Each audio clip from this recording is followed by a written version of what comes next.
कथा संवेद 4। दिव्या विजय की कहानी कृष्ण पंखुरी। टिप्पणी राकेश बिहारी की।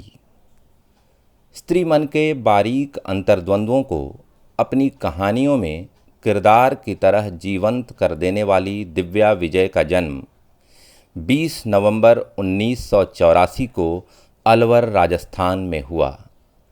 कथादेश के जनवरी 2017 अंक में प्रकाशित अपनी पहली कहानी परवर्ट से ही पाठकों का ध्यान खींचने वाली दिव्या के 2 कहानी संग्रह अलगोजे की धुन पर और सगबग मन प्रकाशित हो चुके हैं।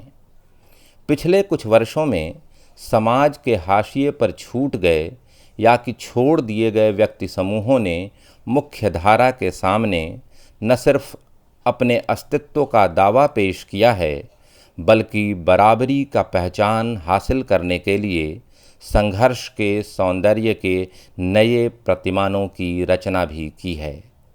अध्ययन के भिन्न अनुशासनों के समानांतर रचनात्मक लेखन, खासकर कथा साहित्य की दुनिया में इन अस्मिता विमर्शों ने कहन और कथ्य दोनों के पारंपरिक व्याकरणों को सिरे से बदल इसे एक आंदोलन का स्वरूप दे डाला है। दिव्या विजय की कहानी कृष्ण पंखुरी जेंडर, जाति और वर्ग के अंतर संबंधों की बारीक तुरपई का रेशा रेशा खोलने के कारण लैंगिक और जातीय विमर्शों को एक नए धरातल पर ले जाती है। परिवार और समाज की दोहरी उपेक्षाओं के बीच कहानी की नायिका सुरमा जिस तरह अपने होने और जीने के कारणों को नए सिरे से आविष्कृत करती है, उसमें जीवन की स्वाभाविक सहजता और सृजन के सौंदर्य का नियोजन दोनों ही उचित अनुपात में शामिल हैं।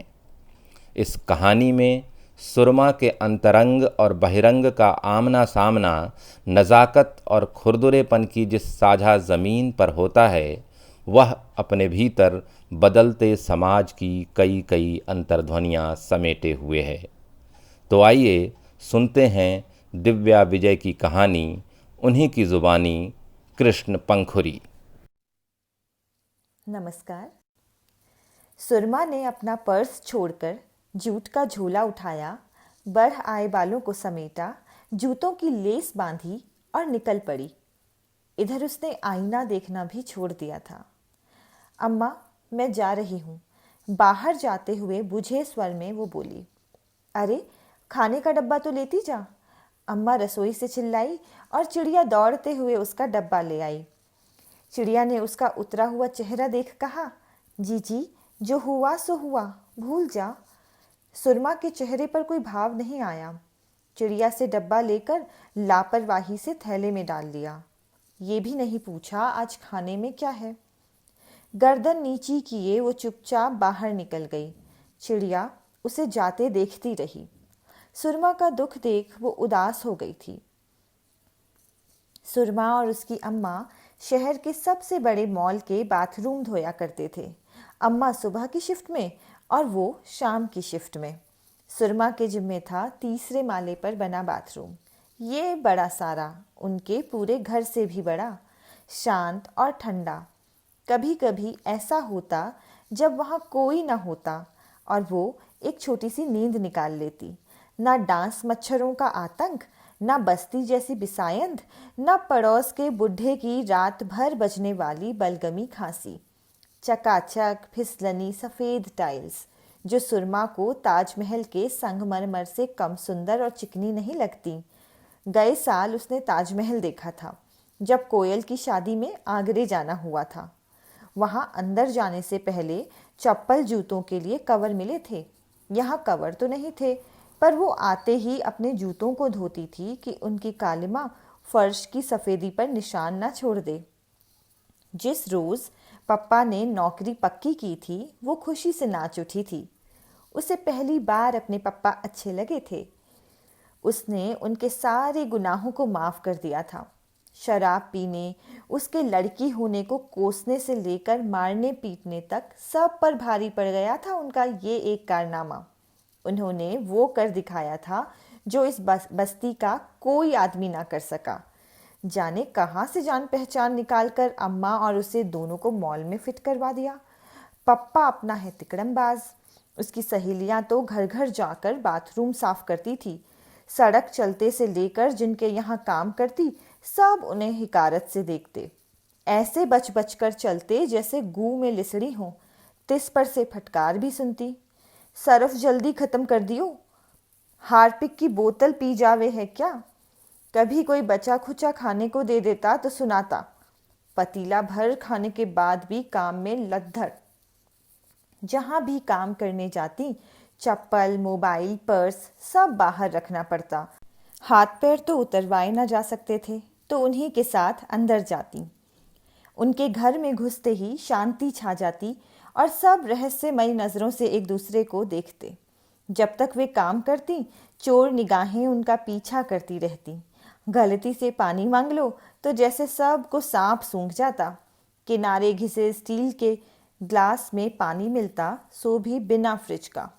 काम घिस घिस कर लिया जाता और तनख्वाह के नाम पर पकड़ा देते चिल्लर और तीज त्योहार पे अपनी उतरन। बेचारी बड़ी दुखी रहती। जब भी मिलती गुस्से में भरकर शिकायत करती, शरीर का तेल निकल गया है, भरी जवानी में डामर की तरह गंधाता है। चमेली की सुगंध वाले दिनों में वे बासी रातों सी हो चली थी। हाथ इतने रूखे रहते हैं कि अलग से स्क्रबर की ज़रूरत ही नहीं पड़ती। वे अपने हाथ दिखाती जिनमें एसिड के इस्तेमाल से छाले पड़े होते। लेकिन यहाँ ऐसा नहीं था। यहाँ किसी चीज़ की कमी नहीं थी। महीना शुरू होते ही toilet cleaner, tissue roll, phenyl की खुशबूदार गोलियाँ, हाथ धोने वाला साबुन सब गिनकर दे दिए जाते। यहाँ उसे दस्ताने भी मिलते। सारा काम प्रोफेशनल। यहाँ कोई उसे बाईजी नहीं कहता था। सबको उसका नाम बहुत अच्छा लगता था। कोने में बनी अलमारी में सामान रख चाबी सुरमा कमर में खोस लेती। एक छल्ला खरीदा था पहली पगार से, वही कमर में झूलता रहता जो दिवाली पर रोशनी करने वाली झालरें झूलती हैं। वो किसी कुशल गृहिणी की तरह सब सहेज कर रखती, ज़रूरत पड़ने पर ही निकालती। हर महीने कुछ ना कुछ बचा ले जाती। गए बरस उसे बेस्ट एम्प्लॉय का इनाम मिला था। क्या पार्टी हुई थी उस रोज़। सबके खाने में से ही उसने भी खाना खाया था। किसी ने उसे अलग नहीं बिठाया था, ना उसे दूर से फेंक कर खाना दिया गया था। शॉपर स्टॉप वाले अभय ने ट्रॉफी के साथ फ़ोटो निकाल दी थी। अभी तक वही उसके व्हाट्सएप की डीपी है। उस ट्रॉफी ने उसका कद बस्ती में ऊंचा कर दिया था। सब उसका उदाहरण देते हैं। अपनी वो ट्रॉफी उसे प्यारी भी बहुत थी। अब वो सहेलियों से मिलती तो अलग ही मान से। वह उनकी अघोषित रानी थी। उससे मिलने आते हुए सहेलियां उसके लिए कोई छोटा मोटा तोहफा लेती आती। चूड़ी, झुमका, बिंदी, सभी के मन में था कभी सुरमा उन्हें अपने साथ मॉल घुमाने ले जाए या नौकरी लगवा दे। वे खोद खोद कर उससे मॉल के बारे में पूछती और सुरमा अपने काम का ऐसा खाका खींचती कि ईर्ष्या उनकी आंखों में नंगी हो उठती। काम तो वे सब एक ही करती थीं, लेकिन सुरमा उनकी नज़रों में मालकिन थी, जिसके हिस्से था मॉल के तीसरी मंजिल का बाथरूम, जिसका मुकाबला उनके घर, उन घरों से निकलने वाली गंदी बदबूदार गलियां और जहां वे काम करती उन मकानों की गंदगी के ढेर कभी नहीं कर सकते थे। सुरमा उस ईर्ष्या का कतरा कतरा अपने भीतर उतार लेती और खुश होती। लेकिन खुशियां निर्द्वंद्व नहीं आती। उसकी खुशी के बीचों बीच दांतों में अटकी फांस सा दुख बैठा था। सब कुछ बताते हुए भी सुरमा ने बड़ी होशियारी से यह छिपा लिया था कि उसका खून कैसे खौल उठता था जब कोई लड़की नाजो अदा से कहती, टिश्यू खत्म हो गया, चेक क्यों नहीं करती, यहाँ बैठी बैठी मोबाइल करती रहती हो।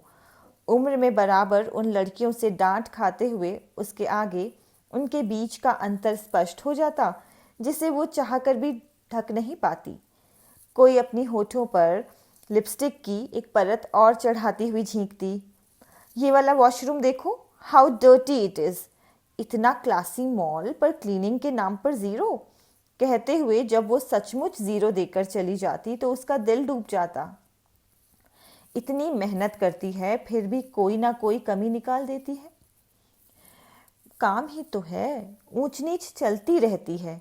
यहाँ आकर झाएं झाएं करने वालियों के घर जाकर देखे तो इनके सारे फैशन को पलीता लग जाएगा। सब पता है उसे इन करम जलियों की असलियत।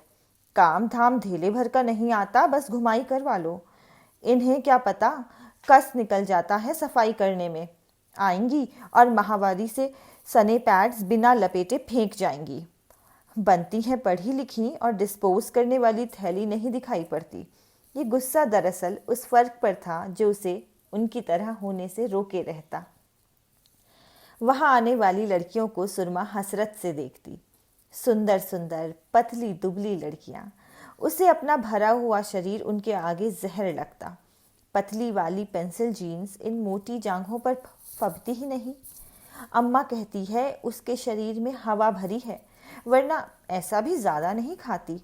दिन भर खटने के बाद भूख कहाँ से हजम होगी? कुछ तो खाना ही पड़ेगा, वो खुद को समझाती। उसके सपनों को हवा देती थीं कसे कपड़ों में, खुशबुओं में लिपटी, बालों को लहराती इठलाती लड़कियां। वो उन्हें ध्यान से देखती, उनकी बातें सुनती, उनकी तरह होने की कोशिश करती। कोई लड़की नरम दिखती तो कभी कभी कुछ बातें पूछ भी लेती, जैसे जूतियाँ कौन से बाजार से लाई, या नेल पॉलिश की इस शेड को क्या कहते हैं, डिस्को कॉलर पहनकर डिस्को जाते हैं। जवाब में कभी हंसी मिलती, कभी आंखों की तरेर और कभी मुंह बिचकाती उपेक्षा। कभी कभी सही जवाब भी मिल जाता। वो सीख गई थी अपने पर्स में लड़कियों को क्या क्या रखना चाहिए। छुट्टी वाले दिन अपना पर्स ठीक वैसे सजाकर घूमने निकलती। टटके फैशन में होठों को लाल नहीं चॉकलेट रंग से रंगते हैं। लाल रंग तो बस शादी ब्याह में लगाते हैं। कानों के लिए नए फैशन के लटकन निकले हैं। पायल वायल क्या, एक पैर में एंकलेट पहनते हैं। बुंदकियां चलन से बाहर, चौखाने नया फैशन है। सहेलियां उसे कटरीना पुकारने लगी थी। बाल भी उसने कंधों तक करवा लिए थे। कमर तक चोटी में कसे बाल अब कंधों पर झूलते थे। पार्लर वाली रेशमा ने कहा तो झिझकते हुए लाल सुनहरे में लटे रंग वाली। वो क्या कहती थी, तुम्हारे डस्की रंग पर बहुत खिलेगा ये रंग। यही मॉल वाले पार्लर में ही तो काम करती है, दोस्त है उसकी, वो गलत क्यों कहेगी। सबके जाने के बाद आधे रेट में मेकओवर कर दिया था उसका। आईने में खुद को देखा तो देखती रह गई थी। अपने बालों को छूते उसे फुरफुरी आ गई थी। कैसी खूबसूरत लटें, गोल गोल छल्ले बना दिए थे जो माथे और गालों पर खेल रहे थे, फिल्म की हीरोइन जैसी। उस दिन वॉशरूम में ताला लगाने से पहले वो खुद को हर कोण से देखती रही थी। कल जन्मदिन है, कैसी प्यारी न्यारी लगेगी, सोचकर लजा गई। घर पहुंची तो अम्मा ने कोहराम मचा दिया था। थप्पड़, लात, घूंसे कुछ भी तो नहीं छोड़े थे। अम्मा का क्या है, उन्हें तो लड़कियों का सिंगार पटार जरा नहीं भाता। उसे पहले से मालूम था नौटंकी होने वाली है, इसीलिए तो आज जरा मोटे कपड़े पहन लिए थे। मार पड़ती जा रही थी और वो मन ही मन सोच रही थी कल क्या क्या करेगी। कल उसके जन्मदिन पर सारी सहेलियां आने वाली थी। महीनों पहले ही उसने न्योता दे दिया था। हाथ से निकल गई है छोरी, थोड़े दिनों में नंग नचाएगी। दुलच्छन बाँच लो इसके, सूप नखा जैसे नखून कर रखे हैं। उसकी हंसी छूट गई। अम्मा भी क्या क्या सोच लेती हैं। उन्हें तो सीरियल वाली मम्मा की तरह खुश होना चाहिए कि बेटी टिप टाप लग रही है। लड़के क्या बोलते हैं, हाँ कंचा पीस। सामने वाले घर की खिड़की में अपनी छाया देखते हुए उसने सोचा, हाय हाय, किसी को मुंह दिखाने लायक नहीं रहे, करम फूटी सत्यानासी, ऊपर से खीसे और दिखाती है। जाने किसका साया है। चौतरे वाले काले हनुमान जी के झाड़ा दिलवाना पड़ेगा। अम्मा अच्छी तो दिख रही जीजी, चिड़िया बोली थी। हाँ हाँ, अंधा क्या चाहे दो आंखें, बड़ी चमकचंदो बन के घूमेगी तभी तो छोटी के लिए राह खुलेगी।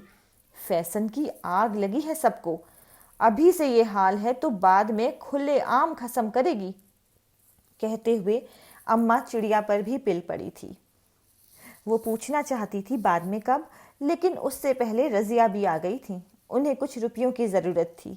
जब से उनके शौहर ने उन्हें छोड़ा है उनकी हालत कुछ ख़राब रहती है। गाहे बगाहे अम्मा उनकी मदद कर देती हैं।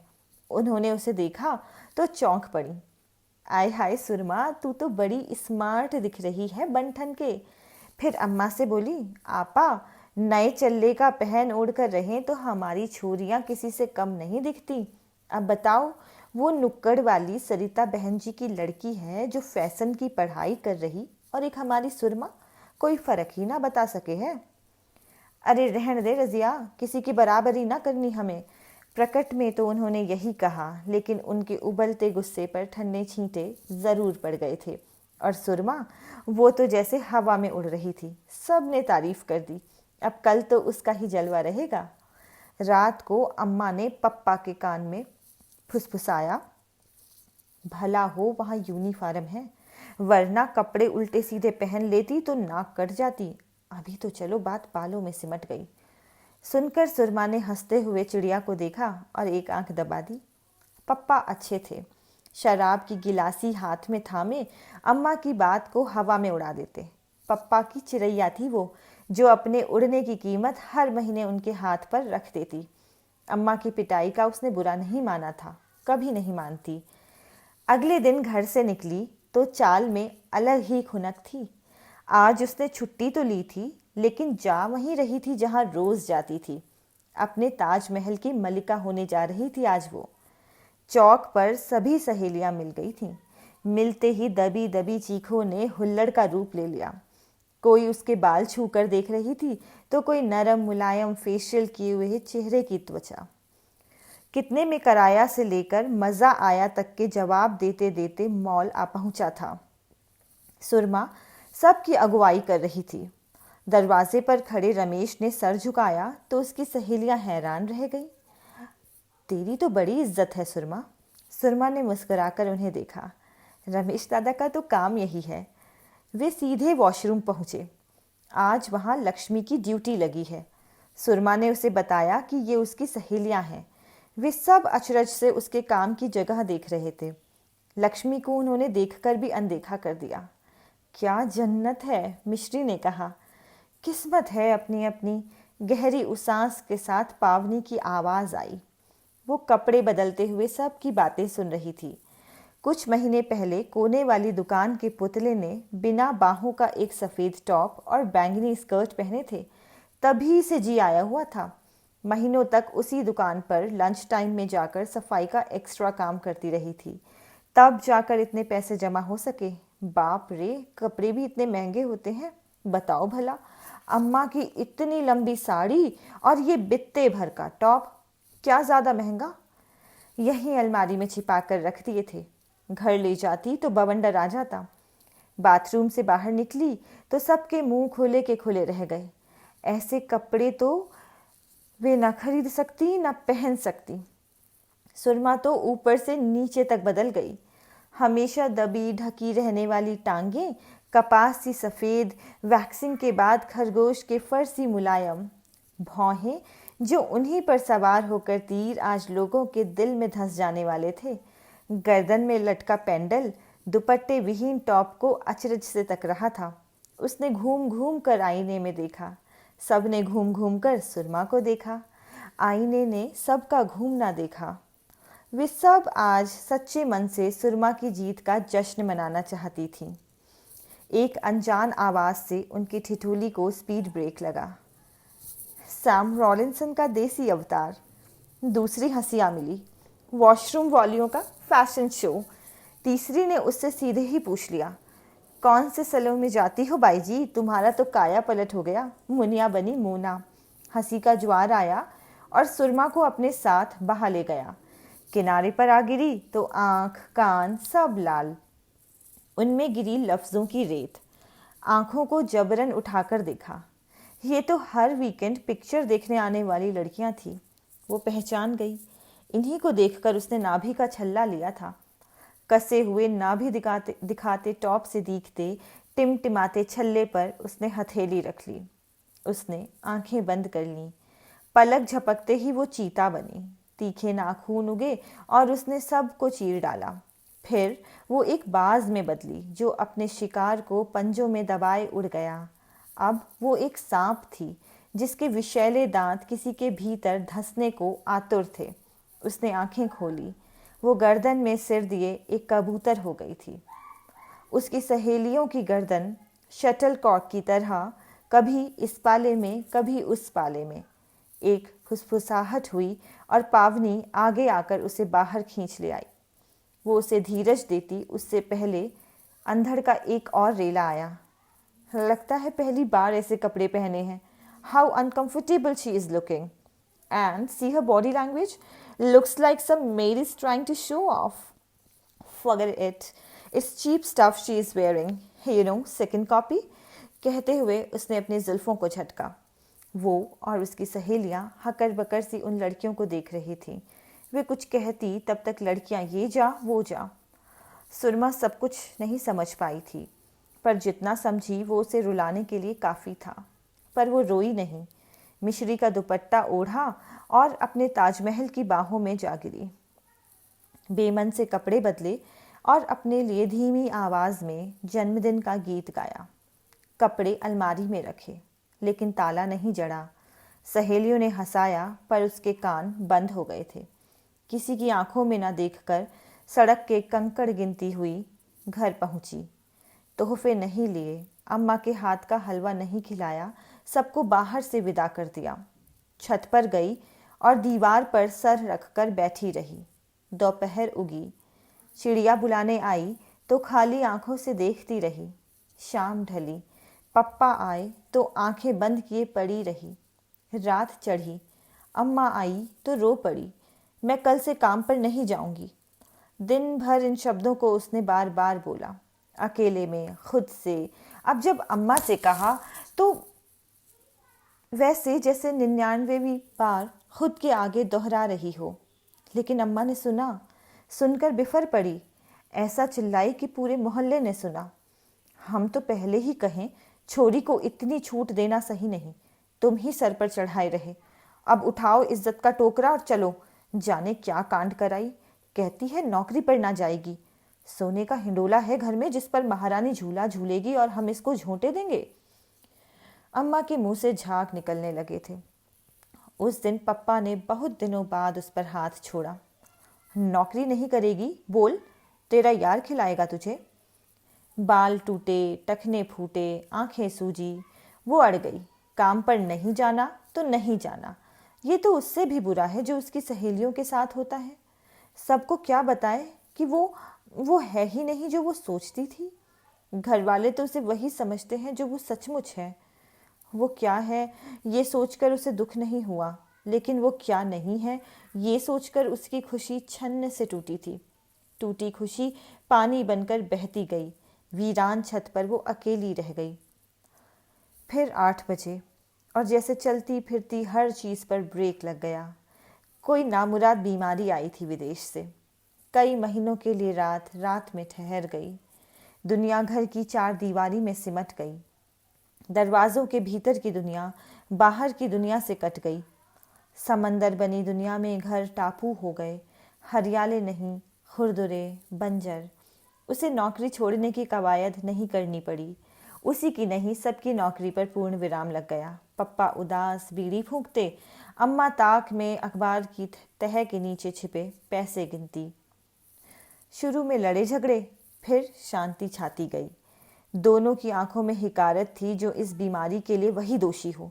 पूरे देश का काम उसी ने ठप्प किया हो। अम्मा रोते रोते बुदबुदाती रहती थी, गलत सोचे हैं तो गलत ही हो जावे। अब पता चलेगा क्या होता है भूखों मरना।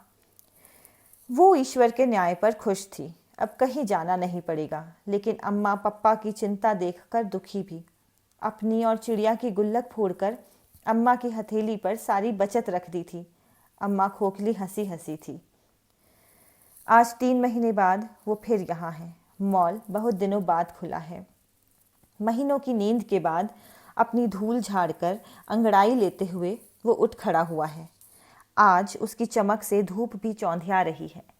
चढ़ते जेठ की गर्म सुबह भी भीतर की दमकती ठंड पर कोई असर नहीं डाल रही। लेकिन इसी चमक दमक के पीछे बैठी है सीलन भरी चुप। अंदर दुकानों के शटर खुलने की आवाज़ें आ रही हैं। तड़ाक तड़ाक शटर उठ रहे हैं और दुकानदार अपनी दुकानों में प्रवेश करते जा रहे हैं। इतने दिनों बाद खुली दुकानें अजगर की तरह उन्हें निगल रही हैं। सब ठीक दिखाई देने और व्यापार फिर शुरू होने का उछाह होने पर भी माहौल भीत भीत सा ही है। लोग एक दूसरे से निश्चित दूरी बनाए हुए हैं। महामारी के मामलों में कहीं कोई कमी नहीं है, किंतु बाजार अंततः जीत गया है। मरता हुआ बाजार मृत्यु की देहरी छूकर लौट आया है।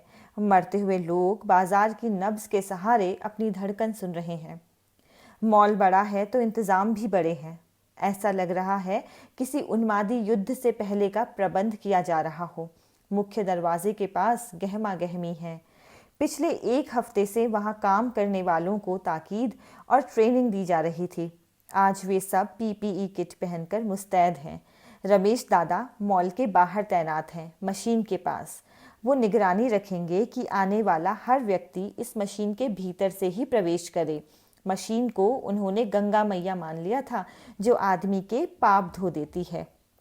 सबको दो दो हाथ दूर रखने की जिम्मेदारी भी उन्हीं पर है।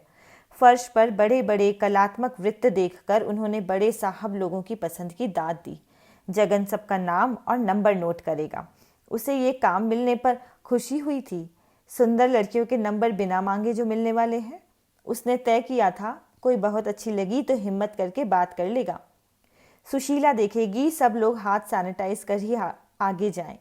ठंडा तरल मखमली सैनिटाइजर बोतल में भरा था चमत्कार, जो कुछ दिनों बाद वो अपने बच्चों के लिए ले जाएगी। और सुरमा के हाथ में है तापमान मापने के लिए थर्मामीटर। पहली बार तो वो अचरज से देखती रह गई थी। किसी को छूना भी नहीं पड़ेगा और बुखार माप लेगा। ससुरा थर्मामीटर है कि बंदूक, दूर से दाग देंगे और ढिचकियाऊं, गोली हो गई पार। ट्रेनिंग के दूसरे दिन जगन ने गोली दागने का अभिनय किया था। सुरमा को छोड़ सब हंस पड़े थे, पर आज कोई नहीं हंस रहा है। सब गंभीरता से हाथ बांधे हुए हैं। ठीक 10 बजे से ग्राहक भीतर आ सकेंगे। 10 बजने का आज जितना इंतजार कभी किसी ने नहीं किया। मैनेजर साहब का स्पष्ट निर्देश था, किसी के पास मास्क ना हो तो अंदर नहीं आने देना है। कोई मास्क खरीदना चाहे तो इस बटन को दबाए, मास्क निकल आएगा। 10-10 रुपए के मास्क वेंडिंग मशीन में जाकर 200 के होके बाहर निकल रहे हैं। सुरमा की अम्मा और बहन ने ही तो मास्क बनाए हैं। हर मास्क पर 5 रुपया मिलता है। 3 महीने से आधी पगार मिल रही थी। 2 हफ्ते पहले छटनी हुई तो आधी तनख्वाह भी मारी गई। गिड़गिड़ाने पर सब ठीक होने पर वापस बुलाने का आश्वासन और मास्क बनाने का काम थमा दिया गया। पड़ोस की रजिया बी की सिलाई मशीन पर दोनों लगी रहती हैं। सुरमा यहाँ लौटना नहीं चाहती थी, पर यहाँ आने से अम्मा की निगाह से कुछ देर के लिए तो छुटकारा मिला। जानती है पप्पा ने मैनेजर की चिरौरी की होगी। सारा स्टाफ कम कर दिया गया है, 2 वॉशरूम खुले रहेंगे बस। इन 3 महीनों में उसका गुस्सा तले में जम गया था। जीवन का हर भाव भूख में बदल गया था। पहचाने जाने का भय मास्क के पीछे छिप गया था। घड़ी की छोटी सुई ने 10 के अंक को छुआ। सब सावधान की मुद्रा में खड़े थे। जीवन की गति को जैसे किसी ने नया मोड़ दे दिया था। हर क्षण जीने की कामना और मृत्यु की आशंका के बीच भयावह पर अपरिचित उत्सुकता से भरा। सुरमा का ध्यान लड़कियों पर था। किसी का चेहरा नहीं दिखाई पड़ रहा था, पर वो सबको ध्यान से देख रही थी। सब साधारण दिख पड़ रही थी, रंग उड़ गए फूलों सरीखी। क्या हुआ इनके कपड़ों का, मेकअप का? वो प्रकृति के इस मजाक पर अचंभित थी। यहाँ लौटने की उलझन जाती रही थी। अब वो मन से सबका तापमान माप रही थी। नए काम में उसे मज़ा आ रहा था कि एक तीखी आवाज़ सुनाई दी, जल्दी करो, I am getting late. Mall है कि ड्रामा, खत्म ही नहीं हो रहा। सुरमा की भवें तन गई। थर्मामीटर उठाया, रीडिंग ली और उस लड़की को वापस बाहर जाने का इशारा कर दिया। लड़की की आंखों में गुस्सा था। सुरमा ने धीरे से शब्दों को सहलाते हुए कहा, आपका टेम्परेचर लिमिट से ज़्यादा है। इसमें मेरी क्या गलती है? धूप में खड़े खड़े यही होगा ना? लड़की फिर चिल्लाई, सुरमा के शब्दों की मुलायमियत से आहत होती हुई। सारा कम्प्लेक्शन धूप में ख़राब हो गया। प्लीज़ बाहर जाइए, थोड़ी देर बाद दोबारा आइएगा। टेम्परेचर ठीक हुआ तो अंदर जा सकेंगी। सुरमा को अपने स्वर की सख्ती पर आश्चर्य हुआ। ऐसे तो वो आज तक नहीं बोली थी किसी से भी। लड़की की आंखें सिकुड़ गई। उनमें अपमान की रेख कौंधी, लेकिन लड़की चुपचाप बाहर चली गई थी। उसकी पीठ पर जैसे उसके गुरूर का बेताल बैठा था। सुरमा कांच से बाहर खड़ी लड़की को देख रही थी। चिलचिलाती धूप उस लड़की के चेहरे पर पिघल रही थी। हाथों की ओट से खुद को बचाती हुई वो बेचारगी से भरी थी। एक पैर से दूसरे पैर पर अपना वजन डालते हुए वो बार बार अपने माथे को छूकर देख रही थी। मॉल का ऑटोमेटिक दरवाज़ा खुलता तो वो भाग कर ठंडी हवा का झोंका लेने दरवाजे के नज़दीक पहुंच जाती कि ठंडी हवा के स्पर्श से शायद उसका तापमान जल्दी नीचे आ जाए। सामने खड़ी सुरमा को देख एक खिसियानी सी चिरौरी करती मुस्कुराहट उसके होठों पर आ रही थी। अचरज से सुरमा ने थर्मामीटर देखा, जैसे वो थर्मामीटर नहीं जादू की छड़ी हो। उसके सामने दूसरी लड़की खड़ी थी। वो चाहे तो उसकी प्रतीक्षा करती आंखों में उजाला भर सकती है, चाहे तो वहाँ अंधेरा रख सकती है। भीतर इतने समय का जमा सब कुछ मास्क के पीछे छिपी उसकी हंसी में पिघल रहा था। धन्यवाद।